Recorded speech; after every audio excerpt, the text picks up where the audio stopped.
la idea,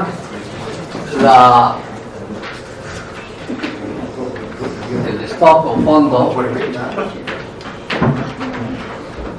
lo que le proporciona a esta persona jurídica, que es la empresa, le proporciona los fondos. Desempeña una función parecida, por no decir igual, a la que desempeñan los socios. Los socios en las compañías o sociedades constituyen el patrimonio aportando fondos. En este caso, la empresa es propiedad de la persona jurídica, el patrimonio es de la empresa. Los fondos, hay aquí, como les decía antes, por los fondos la empresa constituye un patrimonio. El fondo lo proporciona los accionistas. Pero, ojo, lo curioso que aquí, a pesar de que ellos de eso, fíjense, que no los trata ni como prestamistas, es decir, esto está constituido por accionistas. Accionistas que en realidad, más que personas, está constituido por las acciones o participaciones. Es decir, que en realidad es una asociación de participaciones. Y entonces, los accionistas, a través de sus participaciones, constituyen el fondo y ellos le dan un fondo al patrimonio. Pero el patrimonio es propiedad de la persona jurídica. La única propietaria que existe.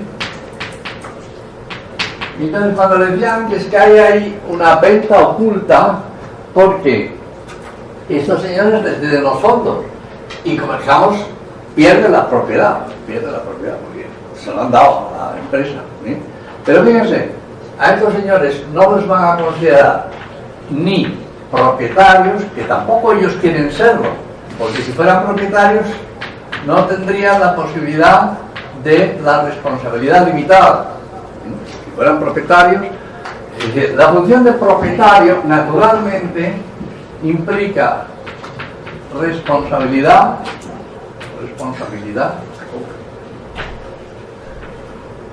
y trabajo. Dicho de otra manera, implica compromiso. Responsabilidad implica compromiso. Es decir, pero no son ni propietarios, porque si fueran propietarios tendrían responsabilidad. Aquí les han dicho, no, miren ustedes, su patrimonio permanece desconectado del patrimonio de la empresa, porque el patrimonio de la empresa es de ella, no es de ustedes. Tampoco tienen ustedes que trabajar aquí en la empresa, ni tienen que comprometerse como los socios. Los socios, hay unos que se comprometen directamente y los otros que son comanditarios, que se fían de los socios. No son ni propietarios, ni tampoco los consideran accionistas, ni prestamistas. Por lo tanto, la figura jurídica del accionista es una figura muy rara. Los prestamistas, ¿a qué tienen derecho? Los prestamistas tienen derecho a un interés establecido, contractualmente y fijado de antemano. Contractualmente y fijado. En principio, luego, hoy día ya esto ha saltado por los aires, pero en fin. Interés contractual y fijado. Y luego, tiene derecho a una información de cómo va la empresa. No, mire usted, yo le he prestado a usted dinero, dígame usted qué está usted haciendo con ella.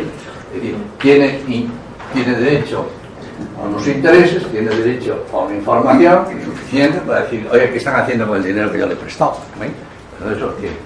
Y una que se les pague, pero fíjense, aquí no se les considera ni propietarios ni prestamistas. Entonces, como le pasan su dinero a la empresa para que constituya el patrimonio, de alguna manera genera una información que es lo que les estaba diciendo antes. Ellos dicen, a los accionistas vamos a crear una información que es la contabilidad de la sociedad. La contabilidad de la sociedad anónima, está orientada, toda la contabilidad está orientada a la cuenta de resultados, es decir, a la determinación de lo que se llaman beneficios, o en inglés profit. Profit o beneficios generados por la empresa, claro, y además estos normalmente medibles en términos monetarios.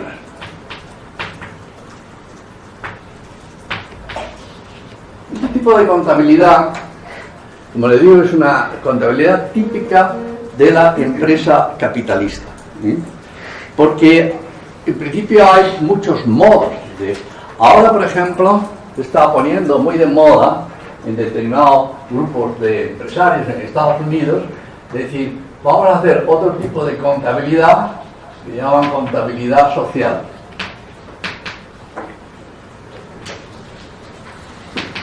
La contabilidad social. Las empresas, junto a la cuenta de resultados, contabilidad de sociedad anónima, orientada a profit, vamos a hacer contabilidad social. ¿Qué significa contabilidad social? Contabilidad social quiere decir aspectos que no son directamente medibles en términos monetarios. En lo que venimos hablando en nuestro curso, la contabilidad social está más orientada a la creación de valor, que es una dimensión social no directamente mensurable, medible. Sin embargo, los profits son monetarios y por lo tanto estos sí que son directamente medibles.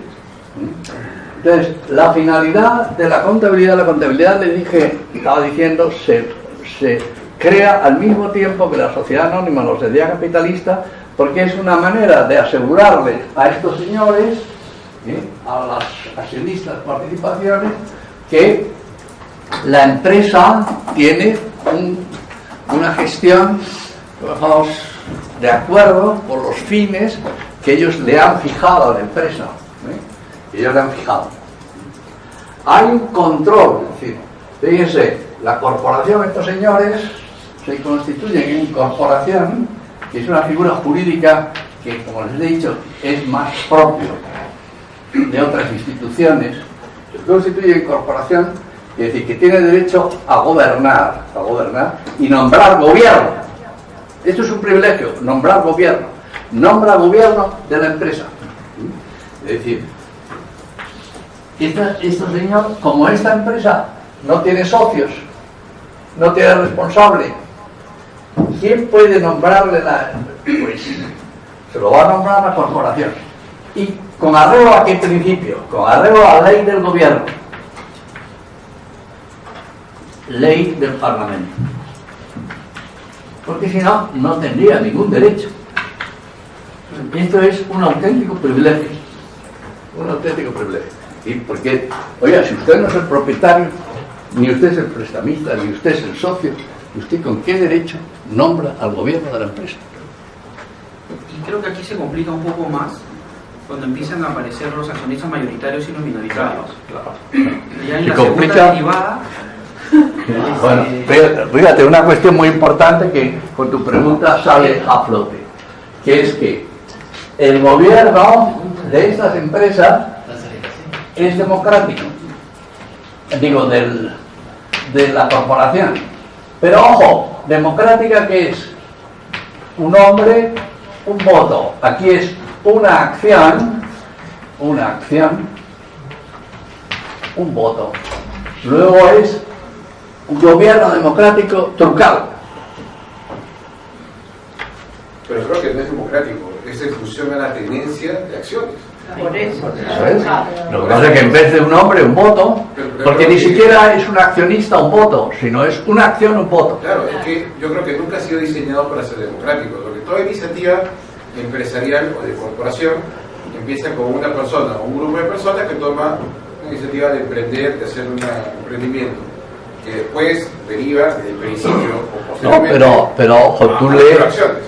tú lees la ley de sociedades anónimas y ahí aparece el Consejo, la Asamblea General.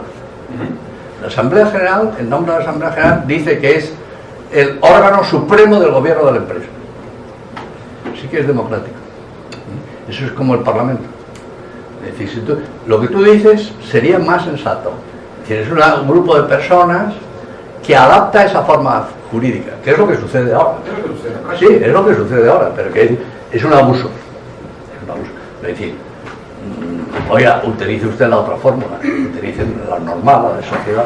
Pero si usted fue la persona que ha puesto más capital y que pues abrió la posibilidad de listar en bolsa y tener accionistas, pero es el mayor tenedor de las acciones, o sea, no hay cabida para un tema necesariamente democrático, sencillamente es un tema de tener los tenedores de acciones que tienen voz y voto en una asamblea y que si son mayoría determinan sí, pero ten en cuenta, el gobierno de la empresa. pero que la propia ley habla de los derechos de los minoritarios. Ah, claro, es minoritario, por supuesto. Si fuera estrictamente no democrático, diría, oiga, usted tiene minoría, usted aquí no, cállese o váyase. ¿Entiendes? Pero minoritario participa igual de la Asamblea General. Participa en la Asamblea General, pero que decir, si es minoritario, es como ahora, es decir, puedes formar gobierno si tienes mayoría. Si no tienes mayoría, no puedes formar gobierno. Es decir, es complejo el tema, porque siempre hay un problema, es decir, el problema siempre está en la formación de gobierno. En realidad, en una empresa, que es lo que tú estás diciendo, el gobierno va unido, es decir, el gobierno en una empresa normal, que no esté tan tocada a través de... va unida a la propiedad y el trabajo. Propiedad y trabajo son los que forman el gobierno. Por las dos partes, porque quiere decir, tú por ejemplo, le dices a un obrero, haga usted esto, y le estás dando una orden, gobierno. ¿Por qué me dice usted a mí esto? ¿Qué tiene usted? ¿De dónde viene la capacidad que tiene usted para mandarme? ¿O es por acuerdo común? Que yo acepto que tú eres el jefe. Cuando he dicho antes, en una empresa de la normal o esto, jerarquía por participación. Por participación. Y aquí en el fondo la forma que hay es un contrato. O contrato que puede estar escrito, que no puede estar escrito, que puede ser simplemente la aceptación de esta relación. Es decir, las fórmulas de relación entre propiedad y trabajo son complejísimas. Y pues, todo el problema del gobierno de las empresas es precisamente esa relación. La organización, propiedad-trabajo. Entre otras cosas, porque fíjate que la empresa, el problema se complica todavía más porque yo comienzo con una propiedad que es el patrimonio, pero el patrimonio son productos presentes.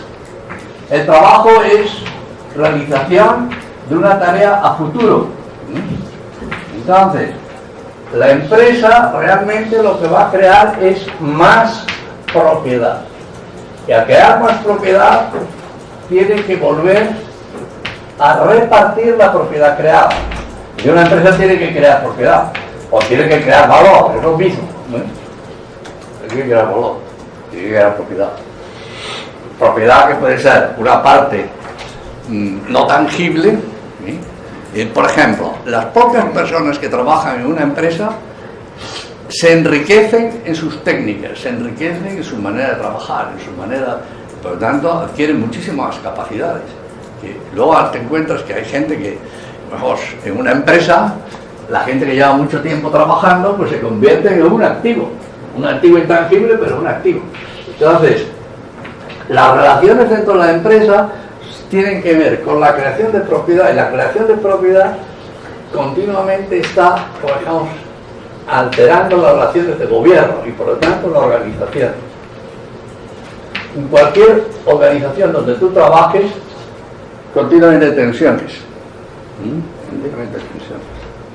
Por lo tanto, es decir, la fórmula esta de la, tú dices, se regula, tú lees la ley de sociedades de aquí o la de España. ¿Cómo se regula la formación del Consejo de Administración? Entonces, bueno, entre otras cosas es un problema, porque muchas veces te voy a decir, empresas que yo conozco de España grandes, como Telefónica o Repsol, pues a veces ¿sabes quién nombra el Consejo de Administración? El gobierno.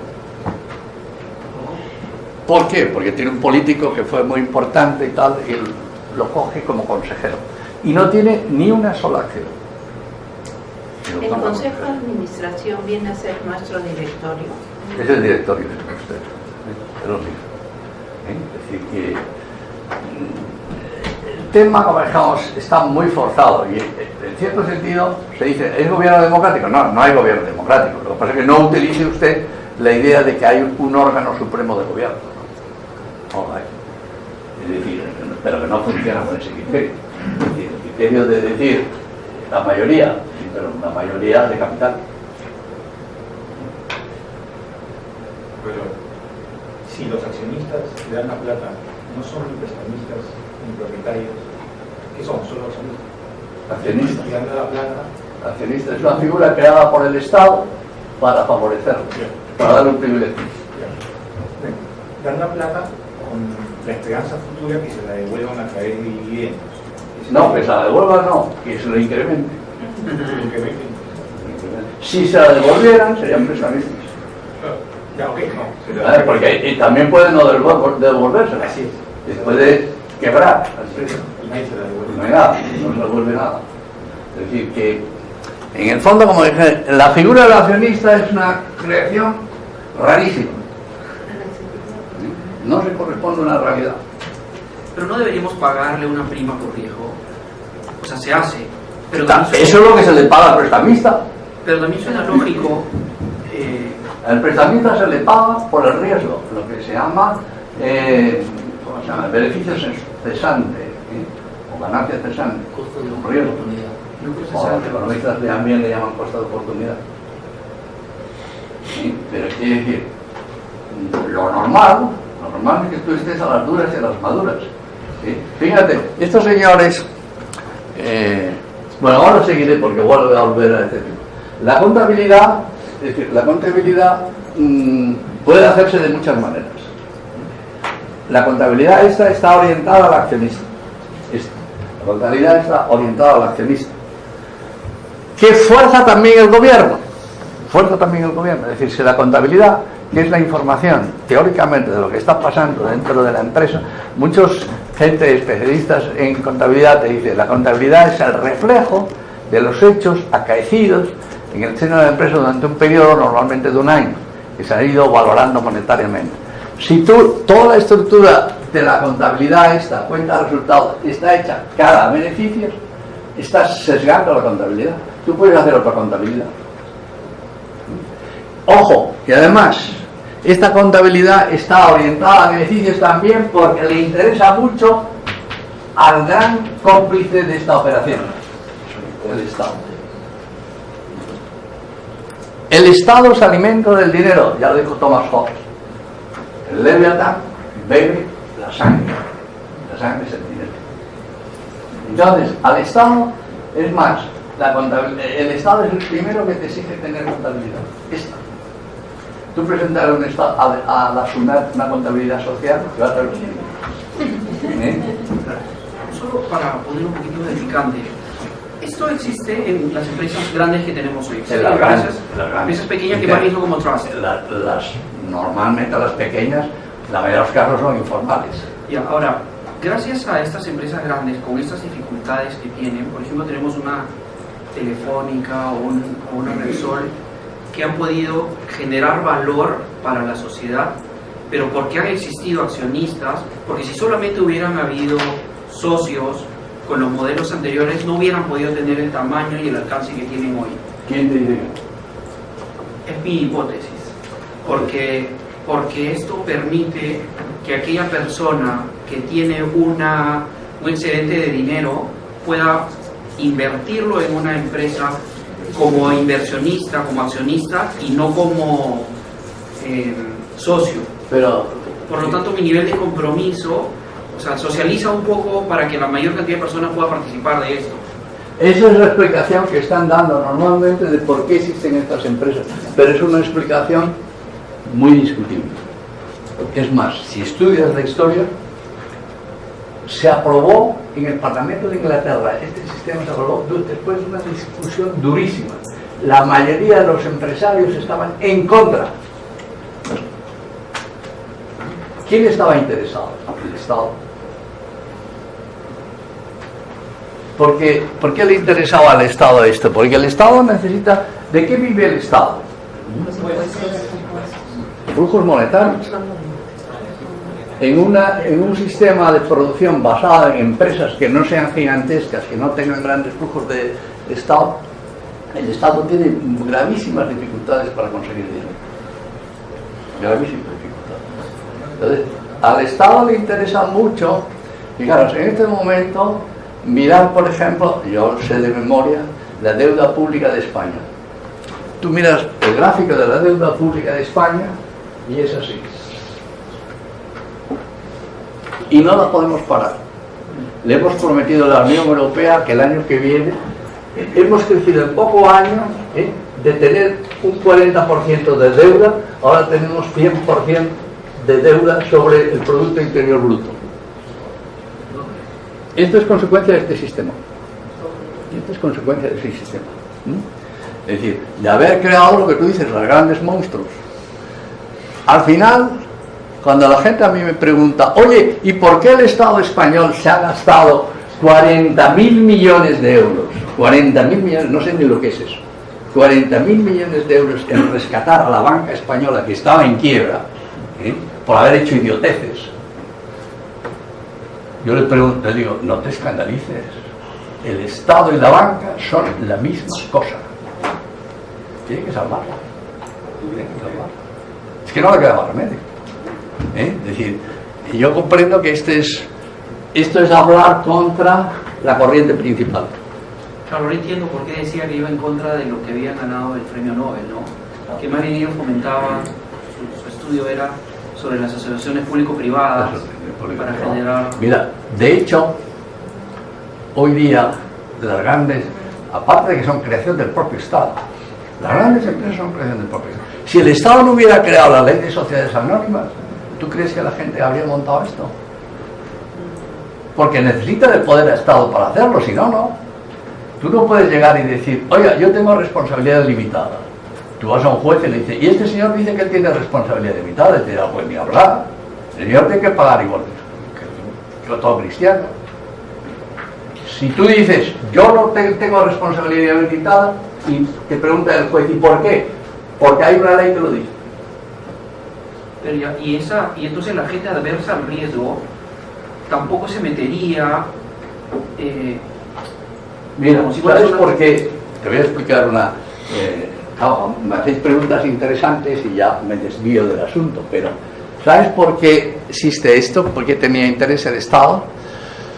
Porque el Estado, las grandes compañías aparecen para hacer, en Inglaterra, las primeras acciones son ferrocarriles, canales, instalaciones de gas, instalaciones de electricidad. Bueno, electricidad entonces no existía, pero en fin, vamos a poner las dos primeras que son las fundamentales, ferrocarriles y canales. Los ferrocarriles ingleses son las primeras sociedades anónimas que existen. ¿Por qué? ¿Cómo puede el Estado financiar los ferrocarriles?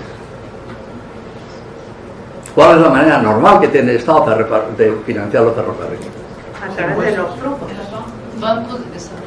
Endeudarse el Estado, emitir bonos y hacerlo él. De La manera más barata es que lo haga un tercero. ¿Y quién paga luego la deuda?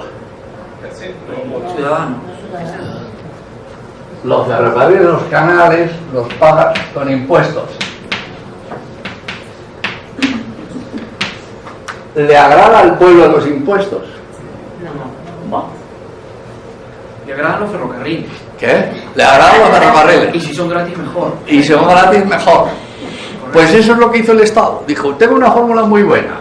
Mire, hay mucha gente adinerada.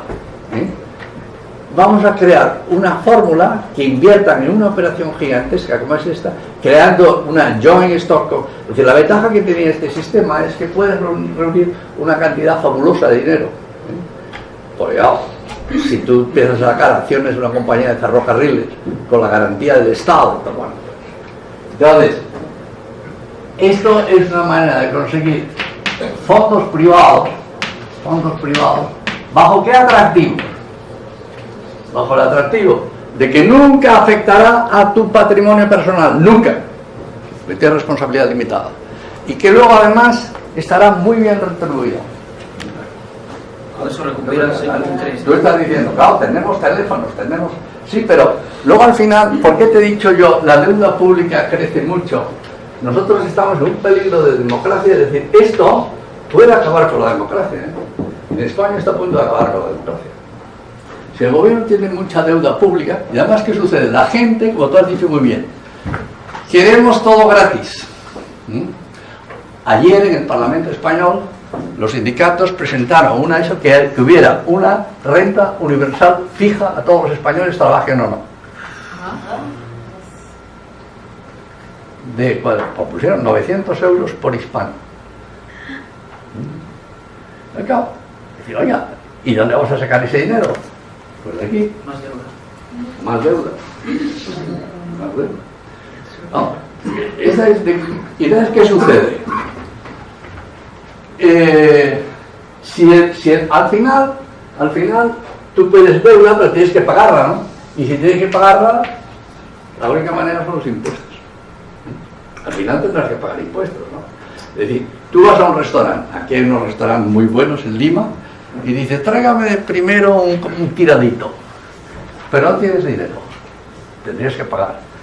Dice, tengo 20 soles, y el primer plato vale 19 soles, cuando ya.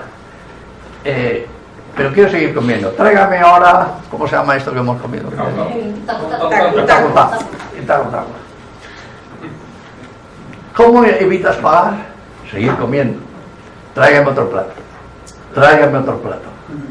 ¿Qué estás haciendo pidiendo platos? Dando la deuda para arriba. Una de dos, o revientas con el catucato ese que de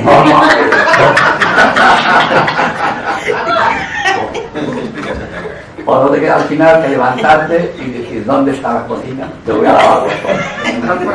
De por vida, un plato de por vida. Esclavo, ya he quedado esclavo, mire usted, me entrego. Quedo de esclavo eterno. Pero en el fondo es lo que va a suceder sin el ciudadano. Es decir, ¿quién paga los impuestos cuando eso? Nuestros hijos y los nietos. Y los nietos cuando nacen cada uno con una deuda de 60.000 euros. En este momento un españolito que nace con una deuda de 60.000 euros. Menuda herencia que le hemos dejado por el lado. Igual en el caso de Estados Unidos también. Estados Unidos tiene una deuda gigantesca. Pero las cosas, porque Leviatán, el ejército de Estados Unidos es el ejército más poderoso del mundo. ¿Sabe usted lo que cuesta ese ejército? Usted lo puede imaginar. La deuda gigantesca de Estados Unidos es por su ejército.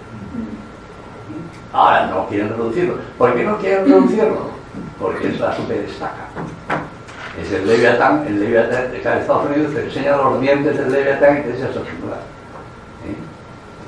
No, lo que estamos hablando, pues yo una de las cosas que quiero, luego ustedes piensen lo que quieren. Yo lo que quiero es hacerles pensar.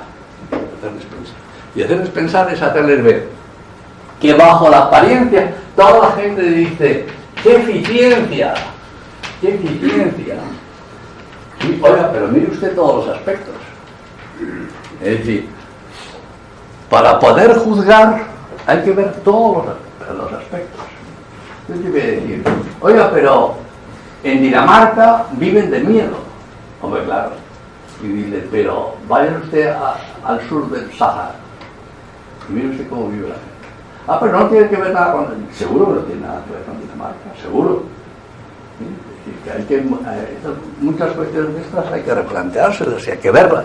Entonces, el tema que manejamos de la empresa capitalista, ¿por qué le estoy diciendo yo, ojo con el tema de la empresa capitalista? Porque yo no soy ni marxista ni socialista, soy amigo de la libertad y por tanto por eso hablo con tanta claridad. ¿Sí? Y no me callo. Porque otra gente te puede decir, oiga, quería preguntarle, esa parte de esa deuda no tiene que ver con también la cantidad de inmigrantes que tienen.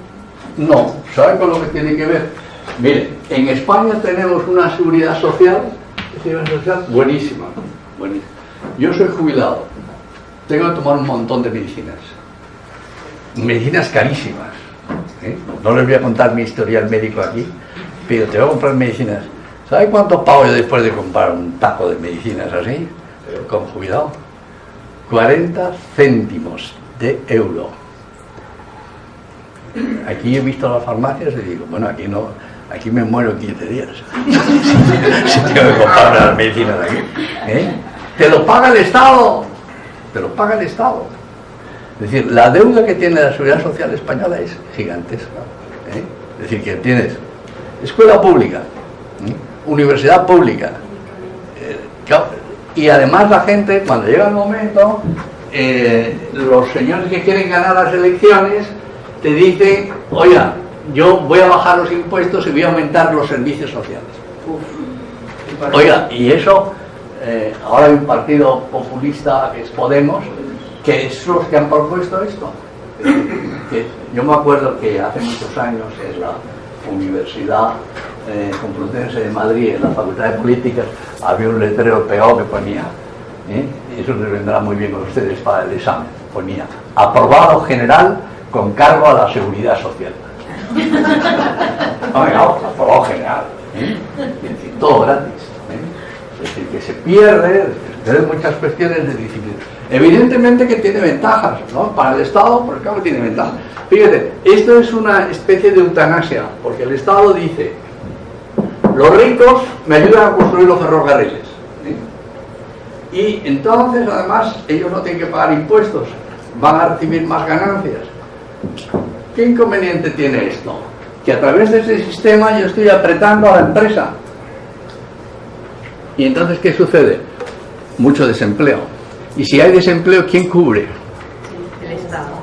Y también aprecio al ciudadano, ¿no? ¿Qué? Porque, digo, Claro. también aprecio al ciudadano. Es que, vamos a ver, nos jugamos un sistema de libertad. Nos jugamos un sistema de libertad. Es decir, es más importante de lo que parece en el principio, ¿no? Bueno, vamos así.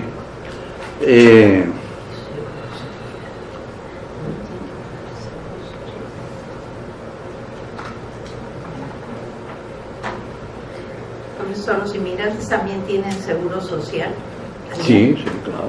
Cuando logran entrar así, sí. ¿Cómo que cuando ya viven en España? Cuando aunque no se tienen, haya como decimos, registrado? cuando ya están legalizados. Ah, no legalizados no tienen ninguna. Si es urgente, sí. Ah, Si es urgente, sí.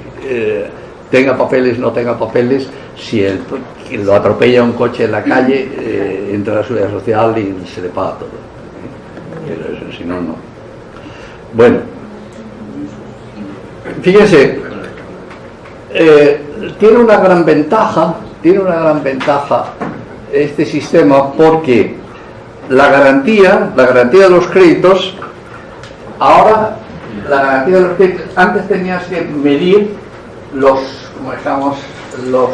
activos o patrimonios privados de cada uno de los socios de la empresa. Ahora solamente tienes que ver el patrimonio de la empresa, única y exclusivamente, y sus expectativas de negocio.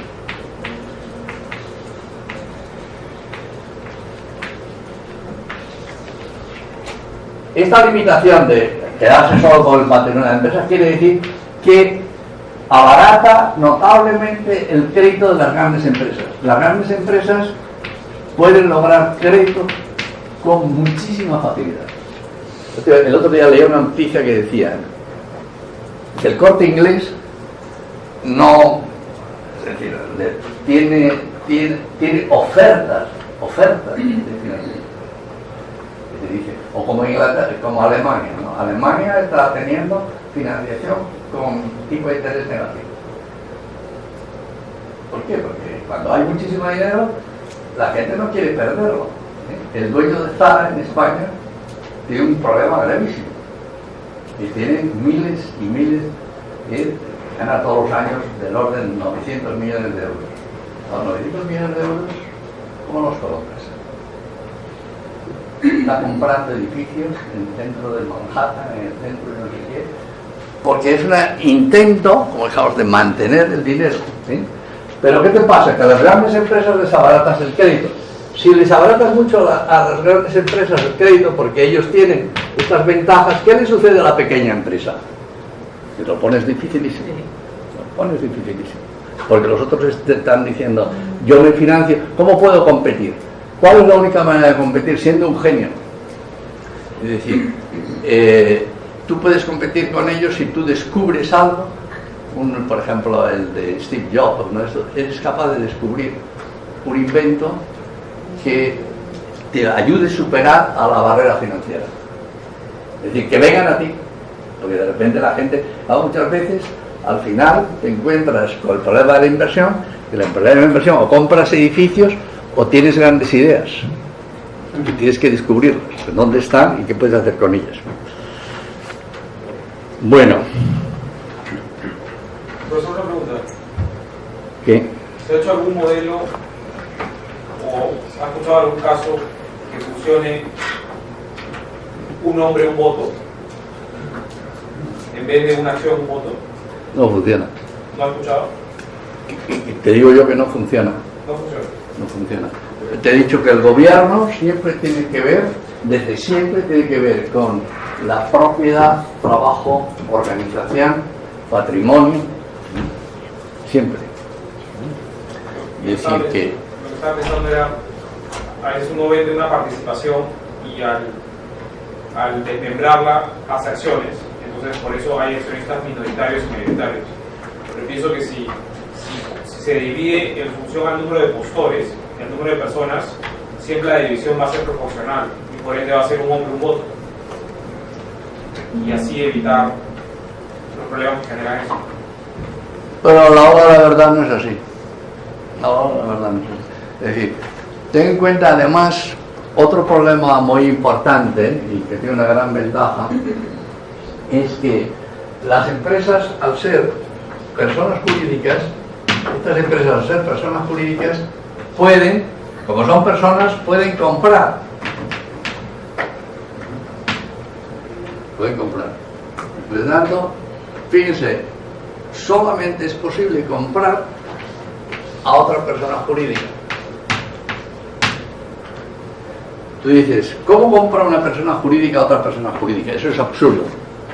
Porque uno de los dos, o una es una persona y el otro es un esclavo o una cosa, es decir, yo no puedo comprar a otra persona.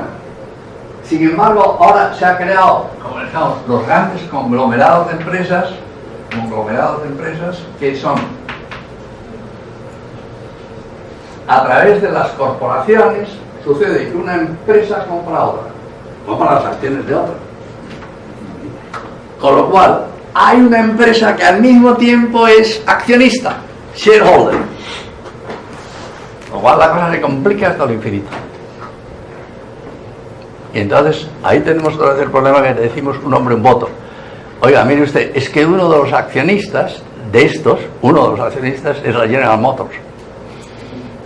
Y tiene, quiero decir, es un accionista físicamente tampoco, porque en fondo es otra vez otra sociedad anónima. Y dice, y tiene 4 millones de acciones. Vas a discutir con la General Motors. ¿Entiendes? Es decir, que hay unos problemas muy complicados. Siempre puedes, y yo creo que la gente intenta compensar el sistema, pero el sistema, como dijimos, el problema que te ha creado esto es los conglomerados.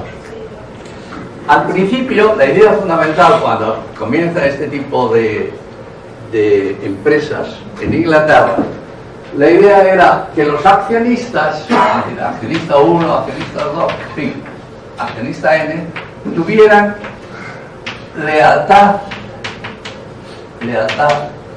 y afecto a la empresa. Esta era la idea. Y era lo que compartía todo el mundo. Y por eso en parte se aprobó. Porque se pensaba que la gente iba a mantener lealtad y afecto. Pero en este momento la gente no tiene lealtad y afecto a la empresa. ¿Sí? ¿Por qué? Lealtad y afecto a la empresa quiere decir lealtad y afecto a un proyecto en el tiempo. Y yo digo, mira, no te preocupes. ¿Sí?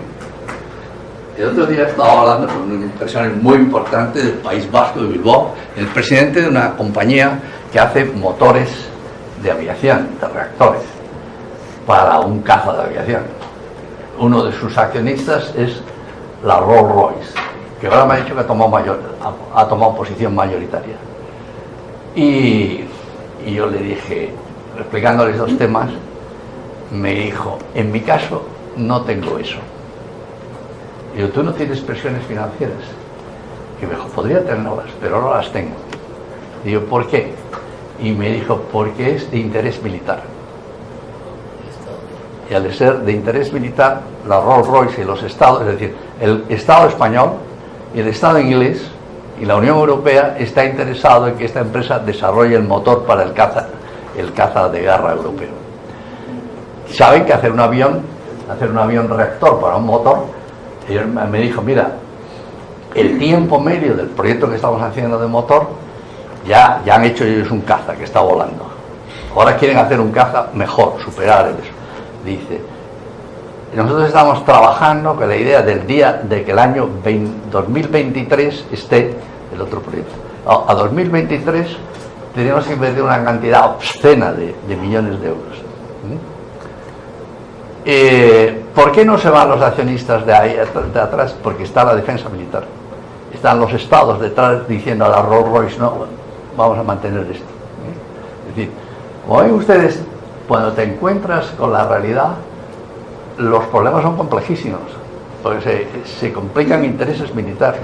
Y no digamos nada de los ejércitos de Estados Unidos, el gasto militar de Estados Unidos en cantidad de industrias de armamento. El otro día salió en un paper de la Harvard Business Review la historia de la Boeing, la estrategia militar de la Boeing. Bueno, ahí ves los problemas que tienes de la guerra, de los desarrollos de nuevos aviones de combate, de nuevos superbombarderos. Tú puedes decir, sí, hombre, tenemos grandes compañías. Es verdad que la Boeing está haciendo aviones excelentes, pero fijaros, aquí, ¿qué ha pasado en la actualidad?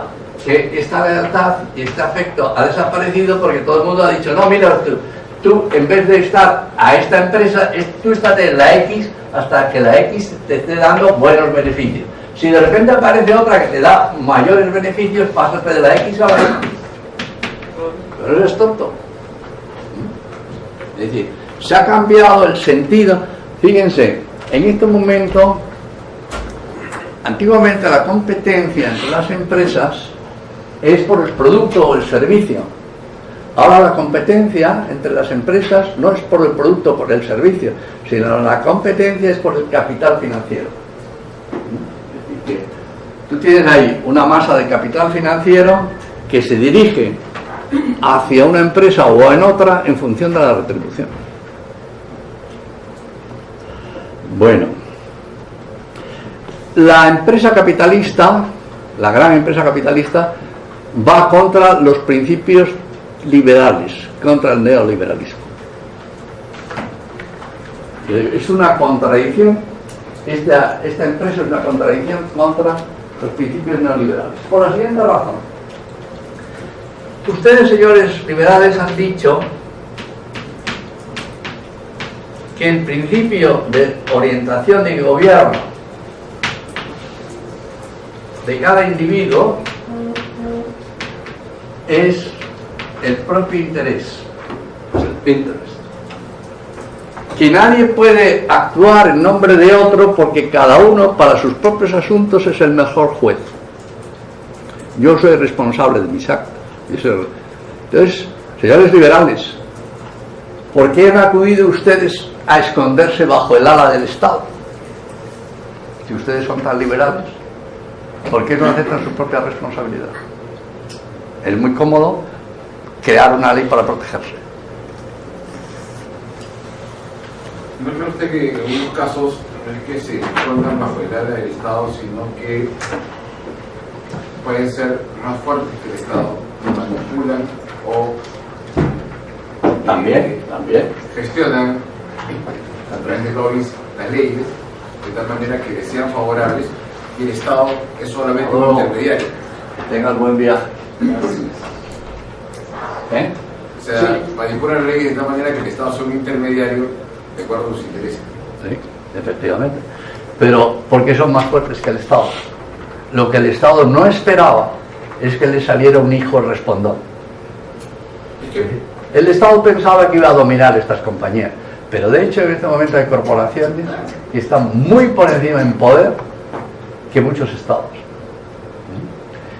De hecho, en este momento el Estado Nacional está en crisis. ¿Por qué se ha creado la Unión Europea? Porque los estados pequeños, España sola no puede vivir. O ahora que cuando hay los separatistas catalanes que dicen vamos a crear un Estado independiente, ¿independiente de quién? La pregunta es, ¿independiente de quién? Porque hoy día estás controlado por poderes fuertísimos, ¿no? Entonces, lo que el Estado ha creado, es decir, ha creado un capitalismo mundial que ha superado las barreras del Estado moderno, del Estado moderno clásico.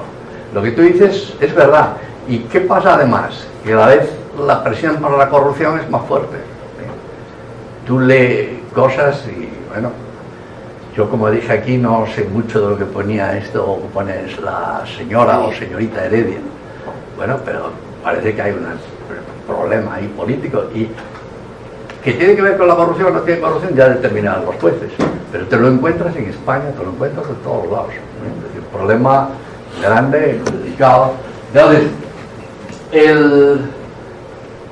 esta idea, cuando te dicen la empresa esta ha surgido, simplemente está muy difundida, ¿eh? No se olviden que el capitalismo es una ideología y por lo tanto está muy creando una serie de opiniones que, oiga, mire usted, no son verdad.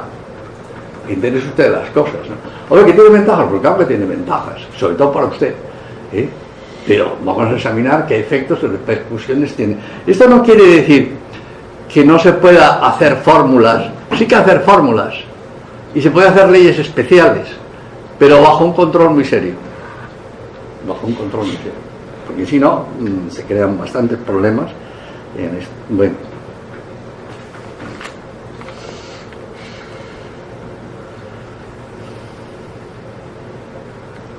Vamos a entrar ahora en otra parte que es las contradicciones de la empresa capitalista.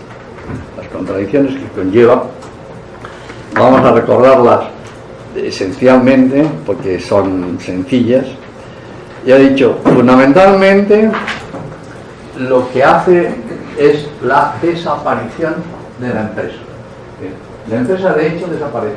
La empresa se convierte en una caja oscura.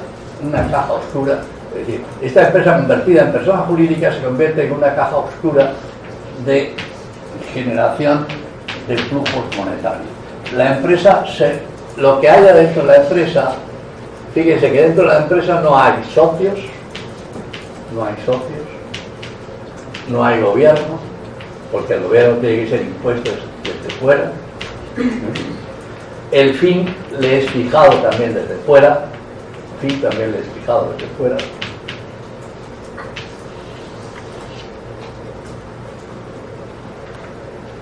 En los años, ahí les pongo en el documento, que en los años mitad del siglo pasado surgió un gravísimo debate, importantísimo debate, sobre la responsabilidad social de la empresa.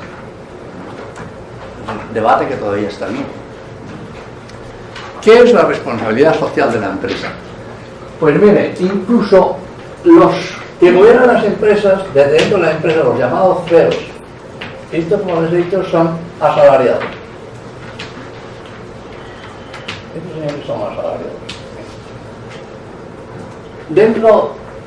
Cuando estaban dentro, se dieron cuenta que incluso pretendiendo hacer el fin que les habían asignado los accionistas, los shareholders, incluso para lograr eso necesitaban, como digamos, gobernar a la realidad de la empresa. Es decir, en la empresa capitalista, debajo de esta persona jurídica no hay personas humanas. Usted me dirá, bueno, hay gente que trabaja en la empresa, sí, pero esas personas que trabajan dentro de la empresa son externos a la empresa. La filosofía de la empresa capitalista es generar dividendos. Usted dirá, oiga, pero el puesto de trabajo no tiene como objetivo principal mantener el puesto de trabajo. No lo tiene. Lea la sociedad anónima. Va a aparecer.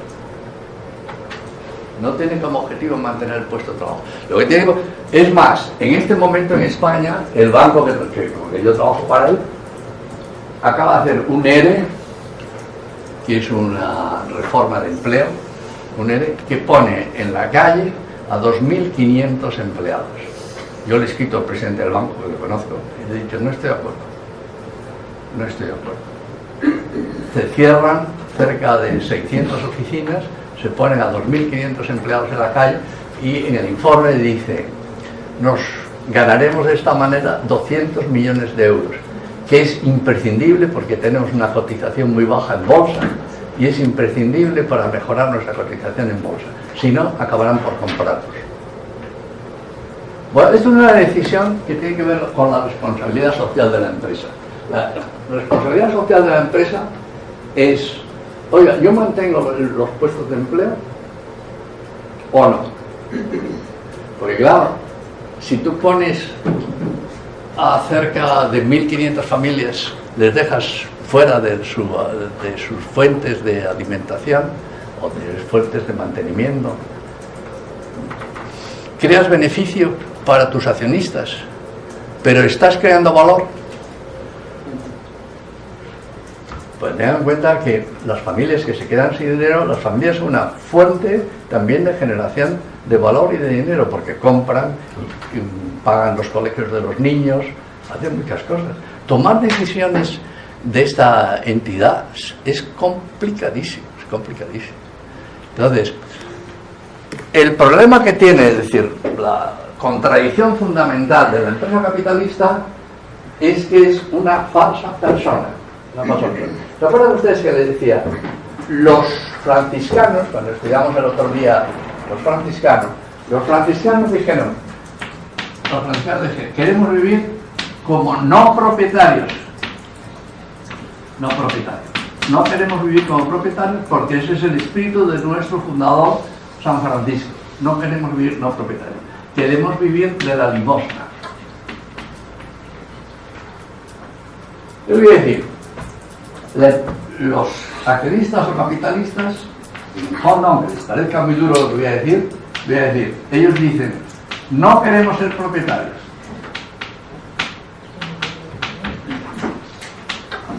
Estos los franciscanos dicen, tampoco vamos a trabajar. Nosotros vamos a vivir de la limosna. Aunque vamos a vivir de la limosna para servir a vosotros, servir a los pobres. Los señores dicen, no somos propietarios. No queremos tener... ¿Qué quiere decir no somos propietarios? No queremos aceptar la responsabilidad de ser propietarios. Que significa dar la cara cuando llegue el momento. No queremos ser propietarios. Tampoco queremos trabajar. No somos trabajadores. Ser propietarios y ser trabajadores es comprometerse con la empresa. Entonces, pero estos señores no quieren ser propietarios, igual que los franciscanos, pero ¿de qué quieren vivir? Quieren vivir de los dividendos. Es decir, se han creado un derecho, igual que ellos dicen, nosotros tenemos derecho, ¿se acuerda que les decía yo? Vivir en estado de naturaleza, o estado de inocencia, o estado evangélico, para vivir solamente de la limosna. Y los señores dicen lo mismo, dicen, pero para vivir de los dividendos. Oigan, ¿y dónde se han sacado ustedes esto? ¿Dónde se han sacado ustedes esto? Es verdaderamente asombroso. El problema, como les digo al final de mi papel, es muy complejo, muy complejo. Lo que yo estoy diciendo va a ser triturado, de momento, pero creo que ganaré más adelante. A ver. El tema de responsabilidad social tiene que ver no solo con los colaboradores de la empresa, pero también con el entorno, ¿no? Responsabilidad social quiere decir que el objetivo mío no es fundamentalmente crear dinero para los otros. Que yo puedo decir, este año no reparto dividendos. No reparto dividendos porque no debo de repartir dividendos. ¿Por qué? Porque tengo otros problemas. Lo que pasa es que muchas veces no lo puedes hacer. ¿Por qué no lo puedes hacer? Porque te dice, si te llega el director de financiero y te dice, si no repartes dividendos, nos quedamos sin financiación. Porque se nos retiran los inversores, porque estamos dando un dividendo muy bajo. ¿Por qué ha hecho esto el Banco Popular Español, del que yo trabajo con ellos? Porque está diciendo el presidente, si no hago esto, si no pongo 2.500 empleados míos en la calle, mi cotización en bolsa está bajísima. Si la cotización está muy baja, no tengo cierre. La gente no quiere invertir en mí. Es más, ahora hay un ¿cómo se llaman estos? State Farm, que está jugando contra el Banco Popular a la baja. Una operación verdaderamente curiosa. Pero ante ese debate y coyuntura del CEO, el presidente de ese banco, ante la posibilidad de que el banco, ok, hay que buscar alternativas, no tiene la obligación de buscar alternativas, pero es muy difícil. Está en riesgo la permanencia del banco también. Claro. Entonces es difícil de hacer. Es muy difícil. Es decir, que, bueno, ahora te dicen ética de los negocios, ética de los negocios. Mire usted, antes de hablar de ética, hay que saber dónde está usted jugando. Porque tú no puedes estar en una jaula de los leones con un lirio en la mano. Porque te comen el lirio en la cabeza. Es un problema. Es decir, que la gente te dice, es más, hay mucha gente que, voy a ser un poco duro, hay gente que dice, es mejor que vosotros seáis éticos en los negocios. Yo no, pero vosotros sí. ¿Por qué si en este modelo los primeros que se benefician, vamos a hacer una pirámide ya, una pirámide que son, aquí están los accionistas, los directivos y al final van a estar los obreros, pero el reparto del dinero es al revés, la pirámide se invierte, los accionistas se llevan la mayor parte de la torta, los directivos y gerentes se llevan una menor partecita, mucho menor, pero igual es jugosa, y yo creo que ese es uno de los motivos por los cuales nos cuesta entender que esto no es correcto, porque yo digo, bueno, mi sueldo tampoco está tan mal, entonces el modelo tampoco está tan mal, pero los de abajo, que son los obreros, que son muchísimos, son los que reciben muy poquito. Entonces ellos son los que son más. Bueno, recibimos, los ponen en la calle, como a estos los bancos. Entonces, ¿por qué sigue funcionando esto si la mayor cantidad de gente es la más afectada? Bueno, porque hay mucha gente, vamos a ver, en estas cuestiones, yo soy el primero que digo, esto es opinable, lo que yo estoy diciendo aquí es opinable. Yo les he dicho, yo digo esto aquí no para hacer demagogia, sino para hacerles pensar. ¿Qué significa hacerles pensar? Que lo que yo les estoy diciendo, a lo mejor en este momento no, pero luego un rato empiezan a pensar ustedes. Lo que ha dicho el profesor lleva razón o no lleva razón. ¿Es exagerado o no es exagerado? A mí lo que me interesa es su opinión, es decir, la postura a la que ustedes lleguen. Pero esto que les estoy diciendo yo es muy difícil oírlo, muy difícil. La gente te dice, oye, esto funciona de miedo. Y ya te dice, oye, pero el capitalismo, ¿por qué te metes con el capitalismo? Y el capitalismo no nos da de miedo. ¿Sí? Digo, hombre, te da el miedo a ti. ¿Sí? Y para mí más fácil sería ponerme a favor de los capitalistas. ¿Sí? Pero yo, como universitario, tengo una responsabilidad de decir, bueno, ¿y el resto de la sociedad qué? ¿Sí? Es decir, porque, hombre, no hace falta ser un gran observador sociológico. Yo no he paseado mucho por Lima, pero de vez en cuando que me he metido por algunas calles laterales, tú sales del Prado, de como Avenida Prado y los rascacielos esos, te vas un poco más lejos y ves situaciones muy duras, muy duras. Entonces, para un universitario, y en España también, no estoy diciendo, yo vivo al lado de la frontera de Gibraltar, he visto a muchachos africanos clavarse encima de unas, ¿cómo llaman estas cosas? Rulos de esos que, sentinas que cortan, intentan saltar sobre ellos, se sangran y tal, para entrar en Europa. Y la Guardia Civil los pone otra vez a la calle, los echa, los mete, tienen problemas muy difíciles. Entonces, no se trata de hacer demagogia, sino de decir, oye, ¿cómo podemos mejorar nuestro sistema? Hacer pensar sobre el sistema jurídico, hacer pensar y no resolverlo de un día para otro. Es decir, sino simplemente, oye, vamos a pensar entre todos y tomar conciencia de qué es nuestro sistema. Y entonces empezar a pensar.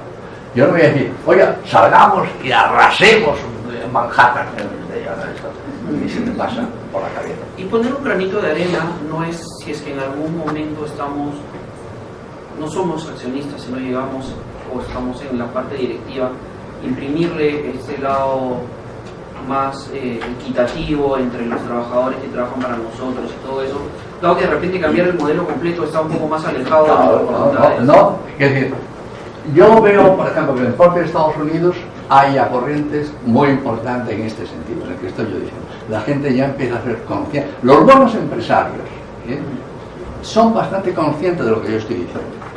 Me entienden mejor que otros, porque saben, porque lo conocen, porque lo están tocando con las manos.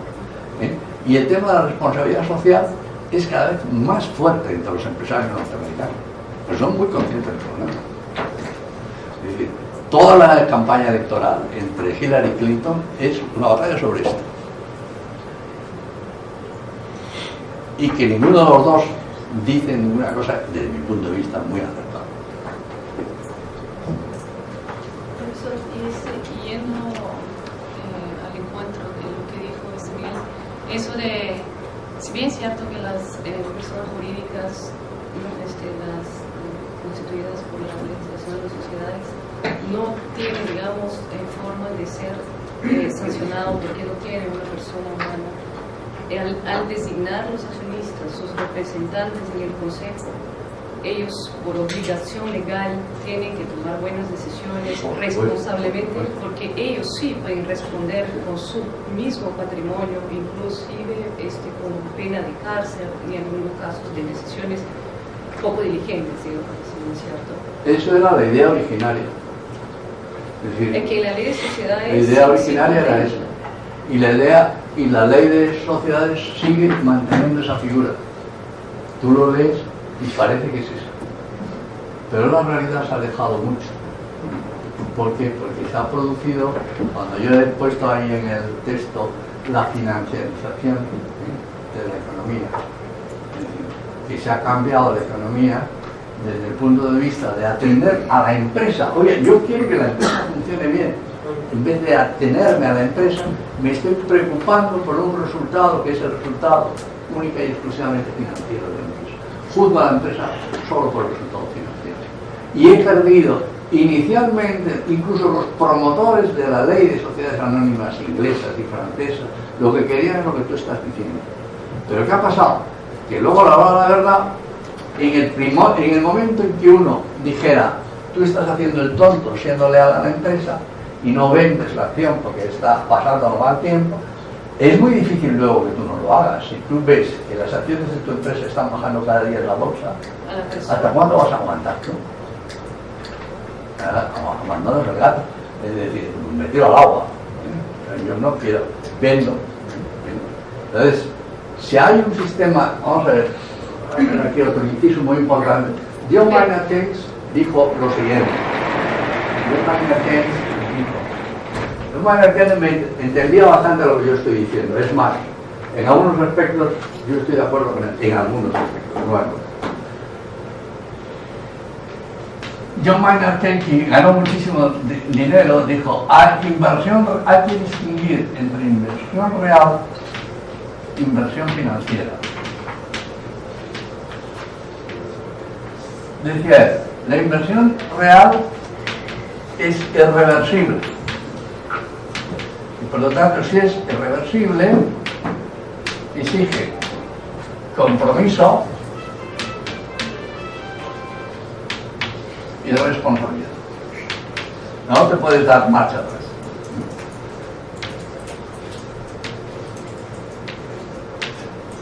Es decir, si tú decides montar una fábrica de helicópteros, la fábrica de helicópteros es una inversión gigantesca. Pero en fin, también puedes montar una gasolinera o un negocio más. Esta inversión, la inversión física es reversible, porque el patrimonio, hay un patrimonio que es un patrimonio de cosas, con solares, edificios, no puedes dar vueltas. Tú no puedes dar vueltas. Entonces, se invirtió la inversión financiera. La inversión financiera es reversible.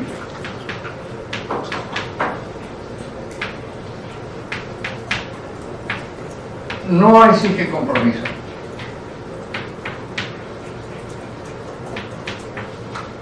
no exige responsabilidad social, ¿eh? Hay un mínimo de responsabilidad, pero social no lo exige, ¿eh? Ese sí que exige responsabilidad social. Entonces, esto es lo que él llama los empresarios. Esto es lo propio de los empresarios en sentido estricto. John Maynard Keynes está escribiendo después de la Primera Guerra Mundial, es decir, 1920-1930, que es muy distinto el mundo que estaba John Maynard Keynes, que es la Inglaterra de la entreguerras. Dice, la inversión financiera son lo que él llama banqueros y especuladores, que él le llamaba con este nombre, especuladores. Y esto funciona sobre el mercado de bienes y servicios,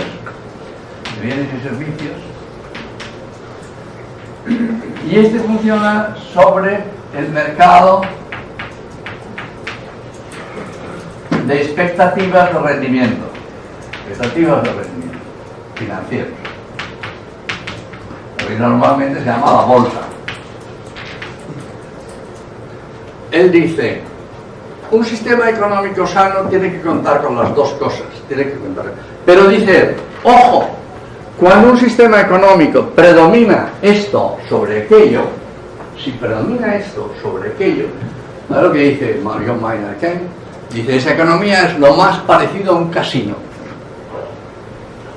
Lo más parecido a un casino. Es decir, en el fondo, son las apuestas. Dice John Maynard Keynes. Esto está funcionando sobre expectativas. ¿Se acuerdan que nosotros hemos hablado del futuro? Las expectativas es sobre el futuro. Sobre el futuro nadie sabe nada. Hay una frase famosa de John Maynard Keynes que dice, si todos nos ponemos de acuerdo que cuando pasen las palomas, en Inglaterra bajan las palomas, por encima de Inglaterra hasta mi tierra, hasta Málaga, y vienen a invernar a Málaga, huyen del norte de Inglaterra y vienen las palomas, les ponen todos los cazadores ingleses, organizan unas grandes cacerías también en Navarra y hacen un guiso de paloma extraordinario. Y entonces vienen las palomas y decía John Maynard Keynes, si todos nos ponemos de acuerdo en que cuando pasen las palomas subirá la bolsa sube. ¿Por qué? Porque ayer estaba consultando una cosa y me encontré un libro que ya lo había leído y que lo conocía, que es La psicología de los inversores especulativos. Un problema que muchas veces de psicología, de planteamientos, de decir, la psicología del jugador.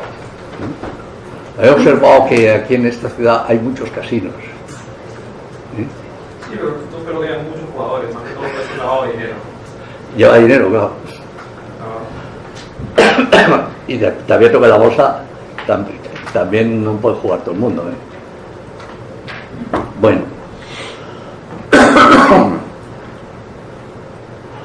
Bueno, la otra cuestión era, como he dicho, la siguiente contradicción de la empresa capitalista es la imposición de un gobierno. Va contra los principios de que una empresa se le imponga a un gobierno. Y dice, oye, pero lo han puesto el directorio. Sí, pero ¿por qué no lo imponen ellos mismos? ¿Sabes por qué no lo imponen ellos mismos? Porque no son propietarios. Pero los imponen los accionistas, que tampoco son propietarios. ¿Y con qué derecho lo imponen? Con la ley. No tienen otro fundamento. Desde el punto de vista del derecho común, esto no se sostiene. Una finalidad que también les impuesta desde fuera. ¿Por qué la empresa tiene necesariamente que rendir el máximo rendimiento para los accionistas? ¿Por qué? Esto es una justificación. No puede decir, bueno, porque nosotros somos los que mandamos. Pero ¿por qué existe precisamente la responsabilidad personal y las grandes discusiones sobre este tema? Porque no está tan claro que se pueda proceder de esta manera. Solo una pregunta ahí. En ese sentido, por ejemplo, si cada uno de nosotros hiciéramos una empresa y esta empresa trabaja en el mercado nacional y trabajaríamos orientados no a la maximización de rentabilidad, pero todo el resto de peruanos sí, según la teoría del juego, estamos también destinados a perder. ¿Cómo entiendo la política de no maximizar el beneficio? ¿En qué entorno? Entiendo la política de no maximizar el beneficio, pero ¿cómo sobrevivir cuando el resto sí lo hace así? Y si el resto de personas que invierte buscando el máximo beneficio. Bueno, pero eso es lo que te hablaba antes, es decir, he dicho yo, ojo con el tema de la ética de los negocios, si no se entiende el marco en que estás jugando. Porque claro, oiga, usted puede, como te he dicho antes, en un marco en donde todo el mundo va a maximizar el beneficio, ¿puede usted ser ético? Es un problema muy serio, no es ninguna tontería, porque te pones en unas dificultades enormes. Una de dos, te sales fuera. Pero claro, si sales fuera, dejas el campo libre. No es nada sencillo. Luego tú te encuentras que, hombre, normalmente a la gente de nuestro nivel no nos encontramos con este problema. Yo conozco empresarios de un país que no voy a decir, que me dijo, mira, me he presentado, mi empresa como grupo, me he presentado a un contrato para la red telefónica de un país H. Presentamos los documentos, una cosa muy complicada y tal. Y al cabo del tiempo, a través de una red muy complicada, me llega el mensaje de uno de los partidos del gobierno de ese país, que, en fin, dicho de una manera un poco brutal, que si no ingresaba tantos millones de dólares en una cuenta corriente, no había contrato. ¿Qué haces? Dije, hombre, ¿y ahora qué hago yo? Porque también puede decir, si no lo hago yo, lo va a hacer el otro. Pero presentamos tres. Estás en unas circunstancias muy duras, muy duras. Pero mientras la empresa esté obligada a darle a los accionistas un determinado nivel de dividendos y tiene que hacer eso, entonces va a tener que rebajar una cosa u otra, o trabajar la realidad. Vamos a ver, la empresa, en general, toda empresa tiene obligación a dar retribución a los prestamistas. Sí. A mí lo que me parece mal, yo creo que el núcleo del problema es el haber creado la figura del accionista. Creo que es ahí donde está el problema. En el momento que hicieras desaparecer la figura del accionista, se acabó el problema. Pienso yo. Pero claro, vete tú a hacer desaparecer al accionista. En este momento, yo soy muy consciente de decir que estoy luchando contra un Goliat gigantesco que me puede deshacer de un plumán. ¿Sí? Pero tengo que decirlo, no, mire, hemos creado un monstruo gigantesco. ¿Sí? Por lo tanto, vamos a tener muchas dificultades, porque, en fin. Y luego también dificultades políticas, porque el Estado está implicado. El Estado está implicado. Bueno, vamos a hablar de, ya hemos visto esto, la venta encubierta, en fin, todas esas cosas ya lo hemos visto. Vamos a hablar del ejecutivismo, que es otro de los temas importantes. Profesor, ya es hora de... ¿Qué? Ya es hora, es que no se ha encendido la luz roja, menos mal. ¿Qué pasa con la luz roja? ¿Por qué no se ha encendido? La luz roja es cuando ya no tiene nada. Ah, bueno, pero ya es hora.